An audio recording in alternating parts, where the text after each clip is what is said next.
Okay, the battery. So we've been having a couple of issues with the Land Rover Defender, and I wonder if it's due to the battery capacity, whether the battery's any good. So we're going to take it out.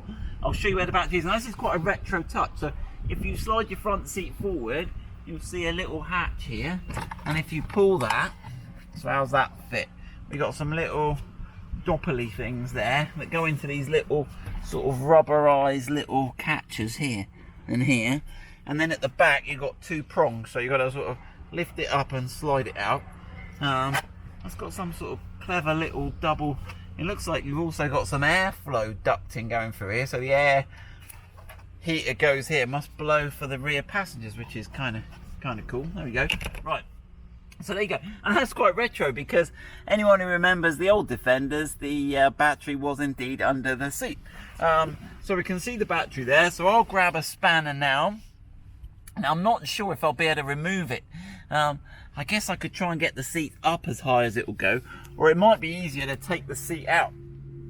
Now obviously if you take the seat out, you've got to be careful because there's airbags and stuff in there, so you'll have to disconnect the battery first so that it's oblivious to you taking it out. Then you'll have to remove the seat. Now the problem you get, I've got a manual car, so I can slide the seat backwards and forwards, but often you might have to leave your battery in to undo the two screws, then use your electric seat slide to slide it back to undo the front. Then before you disconnect anything, disconnect the battery. I think you get what I mean. Right, let me have a look. Okay, so I've slid this seat right the way back, which has exposed the front mounting bolts. So they've got these what they call E or star heads. So I'm just done that one. You can see the bolt there. I'll lay them all out, see if they're all the same. And doing the second one. And what socket have I got on it? I've got an E14 socket on it. So I'm going to whip these out here. Now the battery's still connected at this point. Because if you've got electric seats, you'll need the battery still connected to slide it forward now. But they're quite long bolts. Alright, I'll get these out. Okay, so I've slid the seat forward, tilted it back, and it's then, again, it's the star bolts you've got, one each side.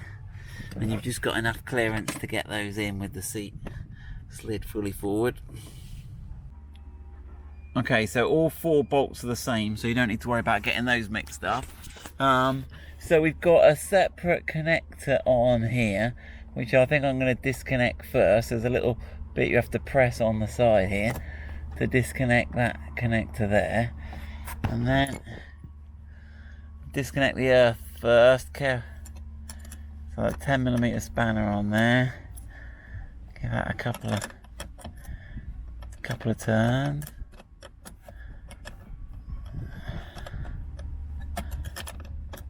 Now sometimes just disconnecting your battery can reset some weirdness if you've got some weirdness, because all the ECUs will lose their power. So there we go. We've got plenty of leeway on that cable there. Right, so now with that disconnected, I'm happy. Tuck that out of the way. I'm happy to tip the seats back. Let's tip the seats back and have a look. And then what I want to do is have a look what the amp hour rating of the battery is and get my tricky amp hour tester on it. But you can only test the amp hour ridge of a battery with it fully disconnected. Otherwise you start reading weird stuff in the circuitry on the car. So let's have a look. Right, so with the seat out there, you can start to see, yeah, that's a good big battery in there. I didn't look that big from underneath. So there's that little connector that we disconnected earlier. That one we did first. And you can see the little bit you've got to press there to release it. Okay. And then what have we got on the back of the seat? So we've got a single wire coming up here. This one here. A little bit of masking tape around it. That's what that's for. I'll take that off. And then it goes through. It's held in. I'm working on my own this morning, so bear with me for a bit. You've got a little, it's got like a plastic clip, so I'm going to get that tool in there, see if that'll, is that going to pop that off there? There you go, so that's one of those, that's just one of those type. I mean obviously they're only sort of single use, but that survived, and that goes to that little hole in the plastic. And then we've got three little connectors here, so let's do the black one. There's a little thing to press, that'll slide that out. on this one here, I've seen these before. You got to just, don't pull it too hard, just pull it out a little bit, and there's a little bit in the middle we got to press. Now, there's a couple of things I'll have a look at while I'm here. Like, trying to do this single-handed is not much fun. There you go. That's that one. So you can see I've had to, you got to press that bit in just there, which releases that. Okay. Right, and what we got down the bottom here? A fairly hench one. Now, one thing I'm always interested on connectors is if the wires coming into a connector match the wires going out. So if we take this one for example, it's got 3 wires, just 3 wires there, and it's got on the other side 3 wires going out, because often they'll have functionality. Like, I was looking whether it had rear welcome lights under the seat. I don't know if that's an option on the HSE model, but there's no sort of loose connector or anything here. So I'll have a little look in a second and have a look if the number of wires coming into each of these. One of these will be airbag, one of these will be power for the electric seat motor. I'm trying to think, occupancy sensors, another thing you'll have in here potentially, not normally on the driver's seat, normally on the passenger seat, but you've got your airbag, your electric seats, your heated seats, you'll have wires for that as well. So that's that disconnected. The seat is still obviously connected by the seat belt, but at least I've got that disconnected out the way. Right, now I'm going to have a look at disconnecting the positive, which I guess is under here. Okay, there we go. So I'll have a go on that one, and then we can get the amp hour tester out and have a look at the. It's a good place to have a battery, really, isn't it? Obviously, if you look at this floor, it's all very plasticky, so you could like pressure wash it off. But obviously the battery's well protected in here, well protected from the cold weather, because batteries don't like cold. Well protected from all the elements, and probably helps with the weight balance as well. And also you've got a low centre of gravity when you have them quite high up in the engine bay. So I'm quite a fan of this as a battery location. You can see it goes quite low down. I think it's quite cool. Right, that's the little chute where the air comes out. Right, let's see if that's going to wiggle off for me. Right, there we go. So that did just lift off, but I needed the 2 hands. I just need to tuck that somewhere out the way, and I'll go and get the amp hour tester, which is pure witchcraft. I'll just get that to stay out the way somewhere. Right, so there we go, there's the battery, and every battery should have a capacity written on it. So if you look there closely, you can see it's 12 volt, 90 amp hour, which means it will give you 90 amps for an hour, or 9 amps for 10 hours, you get it. And as my daughter pointed out to me, I said it was a measure of energy, and she said no, it's a measure of charge, because Q equals IT. So charge is current times time. So there we go, A-level physics. Right. There you go. So this, right, sorry, I've lost it. This is witchcraft in a tin. This is going to tell me, I don't know how it does it, so you can't just, it will measure the voltage, but this is somehow going to tell me how much charge is stored in this battery. They used to have these massive metal prongs down the scrapyard that you put on, and a big gauge, you go and tell you how much.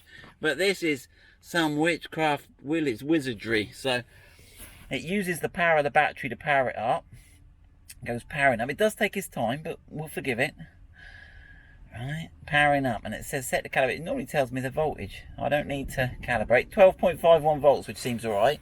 So let's press to test.